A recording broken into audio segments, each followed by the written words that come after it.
Buenas noches, profesor Gilliver. En esta ocasión estaremos hablando sobre los sindicatos. Los sindicatos laborales se consideran como organizaciones conformadas por trabajadores. En Colombia existen sindicatos muy importantes como la USO, la FECODE, la CUT. Estos sindicatos tienen en común la lucha de los derechos laborales. A nivel constitucional lo apoya la Constitución Política. El Código Sustantivo de Trabajo también lo apoya y la OIT a nivel internacional. El artículo 353 habla del derecho de la asociación libre de los sindicatos, al igual que el artículo 39 de la Constitución Política, donde libremente estos pueden conformarse libremente y ser vigilados por la ley, como la ley lo menciona. Estos deben estar establecidos bajo un acta de fundación. Estos sin esta acta no pueden funcionar. Después que estén inscritos con el nombre, con los números de cédula de los fundadores, estos pueden funcionar según el acta. Los sindicatos están clasificados como de empresa, de industria, gremiales y de oficios varios. El artículo 362 habla de los requisitos de los estatutos sindicales. Estos tienen que tener en esta acta la denominación, su objeto, las condiciones en las cuales estos deben estar, el domicilio que no debe faltar, y además las obligaciones y derechos de los asociados. Estos todos deben estar previamente en el acta. El artículo 356 habla de que todo sindicato de trabajadores, como dijimos, la denominación de su domicilio, su objeto, el acta de fundación, condiciones, las normas. Gilmar. Como dijimos, en el artículo 365 habla del acta de fundación, donde este debe tener una elección de la junta directiva, debe tener también estipulado los procedimientos para decretar, para decretos, las cuantías. También habla de las sanciones disciplinarias, las épocas de celebración de asamblea y las normas para liquidación de sindicatos. El artículo 365, documentación, nos vamos al registro del sindicato, donde con una copia del acta de la fundación, copia de acta de elección de la junta directiva, además un ejemplar y la nómina de la junta directiva. Uno de los beneficios de pertenecer a un sindicato son los de la mejora de los salarios y prestaciones sociales. También está la igualdad, la salud y seguridad y la solidaridad que hay en estos, y además la protección personal. Bueno, esto con el fin de fijar las condiciones que se van a regular en el contrato de trabajo hasta su vigencia. Otra de las funciones es asesorar a los asociados en defensa de sus derechos y representarlos ante entidades administrativas. Otra de las funciones es prestar socorro o auxilio en caso de invalidez, en caso de enfermedad, de calamidad, o si llega a presentar desocupación. También presentan peticiones relativas a las condiciones de trabajo y les ayudan a adelantar los trámites legales. Pueden declarar como tal una huelga según la ley. Como anexo a lo que mi compañero hablaba anteriormente, uno de los requisitos o como edad mínima que se tiene para ser miembro del sindicato son que tengan 14 años. Bueno, en el artículo, ahora voy a hablar directamente de las asambleas. En el artículo 385 que nos habla de las reuniones de la asamblea. La asamblea como mínimo se deben reunir cada 6 meses, como mínimo, y es una asamblea general. La otra es la quórum, que es directamente el número de los asistentes para que sean válidas, pero se tiene en cuenta o se cuentan son los votos de los socios y debe estar por la mitad más uno de los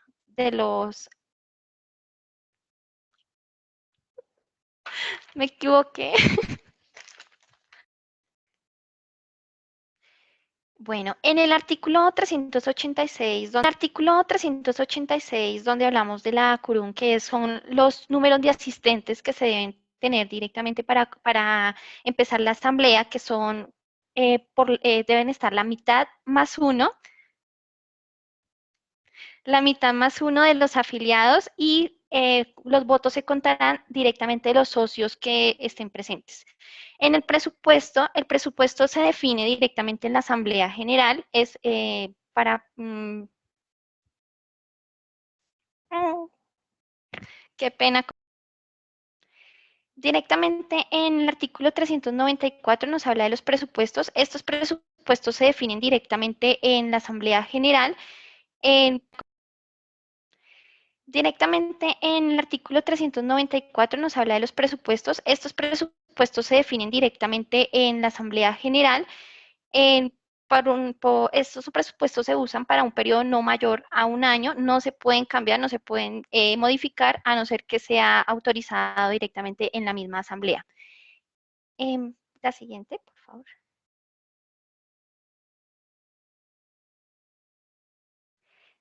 En el artículo 389 nos habla de los empleados directivos.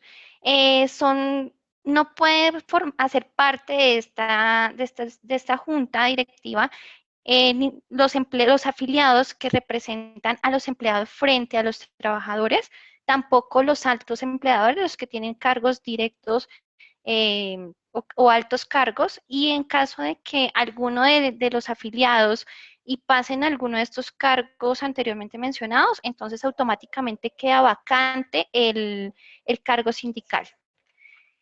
Con relación a los fondos, según el artículo 395, que es la caución del tesorero, esta caución la crea, como la palabra lo dice, el tesorero, es una obligación que tiene para generar y garantizar un adecuado y correcto manejo de estos fondos. En el artículo 396 nos habla también del depósito de los fondos. Estos fondos deben estar directamente en una cuenta bancaria o directamente en una caja de ahorros. Pues, a excepción o a salvo de pronto de una cantidad de gastos cotidianos o menores que se tengan, como un salario mínimo mensual, es como el tope que se tiene. Y tiene que tener una autorización directamente el presidente, el tesorero y el fiscal. Con la disolución y la liquidación, ¿me ayudas con la siguiente, por favor?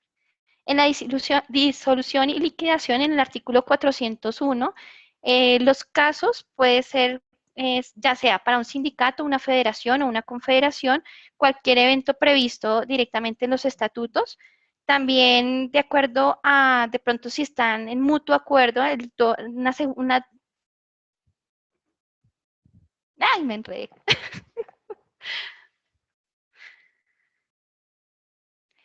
Bueno, directamente en el artículo 401, que nos habla de los casos de disolución, pueden haber varios motivos. Una es que por cualquier evento previsto en los estatutos o que sea de mutuo acuerdo, ya por lo menos en las 2/3 partes de los miembros que organizan la Asamblea General, también acreditada, claro, con la firma de los asistentes, una sentencia judicial o ya sea por una reducción de los afiliados. Como se sabe que como mínimo tienen que ser 25 afiliados. Si empiezan a disminuir, entonces automáticamente se lleva a una disolución del sindicato.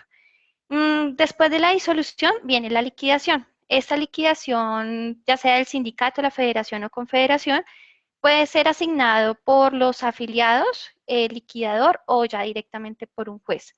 El liquidador revisará los fondos existentes, los bienes y van a acceder a los pagos de las deudas que tenga el sindicato, incluyendo los gastos de liquidación. ¿Me ayudas con la siguiente, por favor? Bueno, los fueros sindicales, la definición que nos habla en el artículo 405 es la garantía que tienen porque gozan por ser, de no ser despedidos, de que no desmejoren sus condiciones de trabajo o también que no los cambien de pronto de alguna sede o algún municipio. Claro, esto sí. Bueno, ahora hablaremos del artículo 414, que es el derecho de asociación. El Código Sustantivo del Trabajo nos enseña que el derecho de asociación en sindicatos se extiende a los trabajadores de todo servicio oficial, con algunas excepciones. Este excluye a los los trabajadores del Ejército Nacional y de los cuerpos de fuerzas de policía o de cualquier otra orden. Para los sindicatos de empleados públicos tienen solo las siguientes funciones, que son estudiar las características de las respectivas profesiones y las condiciones de trabajo de sus asociados, asesorar a sus miembros en la defensa de sus derechos, representar en juicio o ante autoridades los intereses económicos o comunes o generales de los agremiados, presentar a los respectivos jefes de la administración memoriales respetuosos que contengan solicitudes que interesen a todos sus afiliados en general, promover la educación técnica y general de sus miembros, presentar socorro a sus afiliados en caso de desocupación, de enfermedad o invalidez o calamidad, promover la creación del fomento de subvención de cooperativas, cajas de ahorro, de préstamos, de auxilios mutuos, escuelas, bibliotecas, institutos técnicos o de habilitación profesional, oficinas de colocación, hospitales, campos de experimentación o deporte, y además organismos adecuados a los fines profesionales culturales de la asociación y de la previsión contemplados en los estatutos. Adquirirá cualquier título y poseer los bienes inmuebles que requieran para el ejercicio de sus actividades. Y por último, está permitido a los empleados oficiales constituir organizaciones sindicales mixtas integradas por trabajadores oficiales y empleados públicos. ¿Me colaboras con la otra diapositiva, por favor?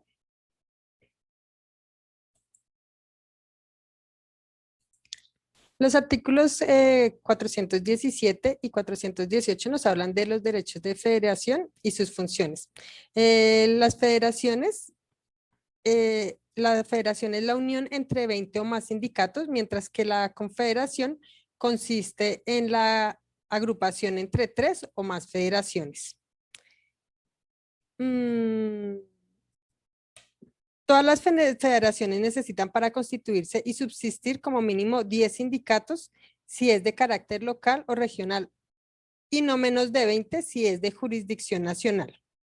Las confederaciones, por otra parte, requieren por lo menos de 10 federaciones. También se les denomina organizaciones de trabajadores de segundo o tercer grado. Algunos ejemplos de federaciones pueden ser la FECODE o FENALTRACE. Y de confederaciones, algunos ejemplos son la Confederación de Trabajadores de Colombia, que es el CTC, y la Central Unitaria de Trabajadores de Colombia, que es la CUT. Ahora hablaremos de la huelga.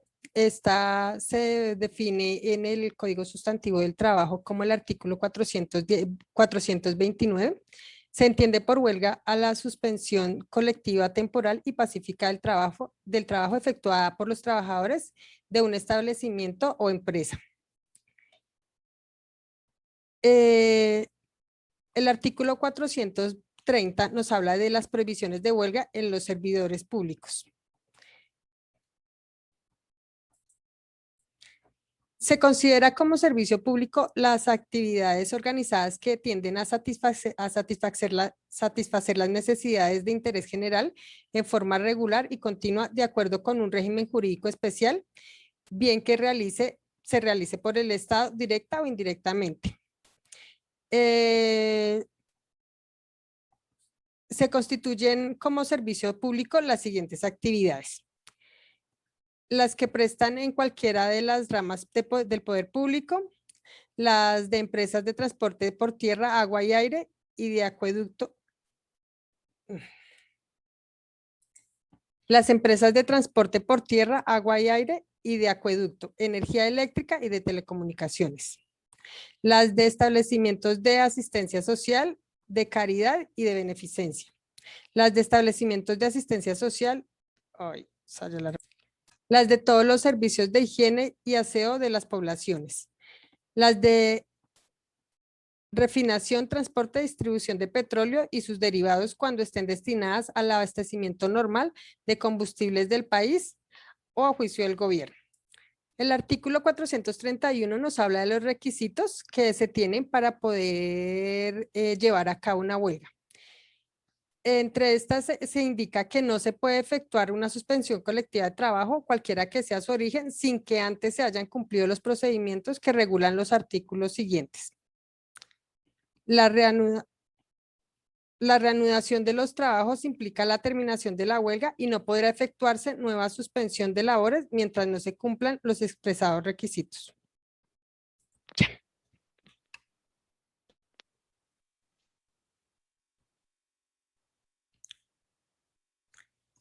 Ahora hablaremos de los contratos sindicales. El artículo 482 nos indica que se entiende por contrato sindical el que se celebran uno o varios sindicatos de trabajadores con uno o varios empleadores. Uno de los ejemplares del contrato sindical debe depositarse en todo caso en el Ministerio de Trabajo a más tardar 15 días después de su firma. La duración, la revisión y la extinción del contrato sindical se rige por las normas del contrato individual de trabajo. El artículo 383 nos habla de las responsabilidades. El sindicato de trabajadores que haya suscrito un contrato sindical responde tanto por las obligaciones directas que surjan del mismo como por el cumplimiento de las que se estipulan para sus afiliados, salvo en los casos de simple suspensión del contrato previstas por la ley o de la convención, y tienen personería para ejercer todos los derechos y acciones que las correspondan directamente, como los correspondan a cada uno de los afiliados.